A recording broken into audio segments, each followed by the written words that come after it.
महानिर्मिती, महावितरण या दोन्ही कंपन्यांच्या ढिसाळ, अकार्यक्षम आणि नियोजनशून्य कारभाराचा परिणाम म्हणून राज्यात भारनियमन उद्भवल्याचा घणाघात वीज तज्ज्ञ प्रताप होगाडे यांनी केला।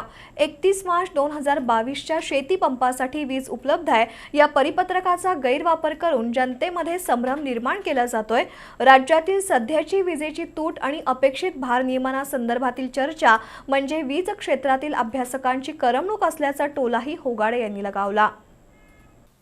कोरोनानंतर उद्योग व्यवसाय पूर्वपदावर येत असल्यानं आणि वाढत्या उष्णतेमुळे विजेचा वापर वाढला आहे। मात्र त्याचवेळी भारनियमनाचं संकट आल्यानं उद्योजक आणि नागरिकही हवालदिल झालेत। या पार्श्वभूमीवर वीज तज्ज्ञ प्रताप होगाडे यांनी महानिर्मिती आणि महावितरणच्या कारभाराचा पंचनामा केला। महावितरण आणि महानिर्मिती कंपन्यांमधील भ्रष्टाचार, अकार्यक्षमता आणि नियोजनाचा अभाव असल्यामुळे वीज तुटवडा निर्माण झालाय। औष्णिक वीज निर्मिती केंद्राच्या ठिकाणी पूर्ण क्षमतेनं वीज निर्मिती होत नाही। आयोगानं 70 ते 80% कार्यक्षमतेनं वीज उत्पादनाचे आदेश दिले असले तरी प्रत्यक्षात 60% वीज उत्पादन होत नाही। वास्तविक सर्व केंद्रांच्या ठिकाणी नियमानुसार किमान 15 दिवस पुरेल इतका कोळशाचा साठा असला पाहिजे।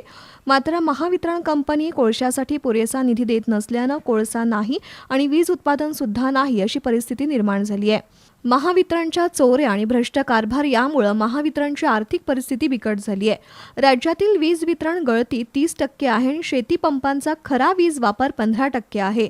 पण कागदोपत्री बनवाबनवी करून शेती पंपांची वीज वापर 30% आणि गळती 15% दाखवली जाते। त्यातून दरवर्षी किमान 12,000 कोटी रुपयांची वीज चोरी आणि भ्रष्टाचार होतोय।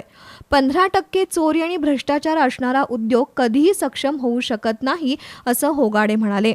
सध्या या वर्षी जवळजवळ 3,2500 मेगावॅट वीज सरप्लस आहे आणि ही सरप्लस वीज असताना आणि राज्यामधले सर्व वीज ग्राहक 2.25 कोटी वीज ग्राहक पर युनिट 30 पैसे भरताय फिक्स कॉस्ट म्हणून, आणि हे भरत असताना सुद्धा पुन्हा तुटवडा होतो, बाजारात वीज घ्यावी लागते आणि मग त्याचा बोजा पुन्हा ग्राहकांच्यावर टाकला जातो। हे अत्यंत चुकीचं आहे। महाराष्ट्रामधल्या वीज कंपन्यांचा, विशेषतः महानिर्मिती आणि महाजेनको ह्या दोन्ही कंपन्यांचा नियोजनशून्य कारभार, अकार्यक्षमता आणि भ्रष्टाचार या सर्व गोष्टी याला कारणीभूत आहेत। कठोर नियोजन करून विजेच्या चोऱ्या पकडल्या, भ्रष्टाचार थांबवला, गळती 15% पर्यंत आणली तर महावितरणला महिन्याला किमान 1,000 कोटी रुपये अतिरिक्त महसूल उपलब्ध होऊ शकतो।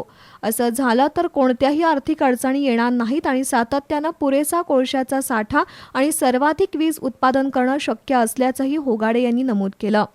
गेली 10 वर्ष आम्ही हे सरकारला सांगतो।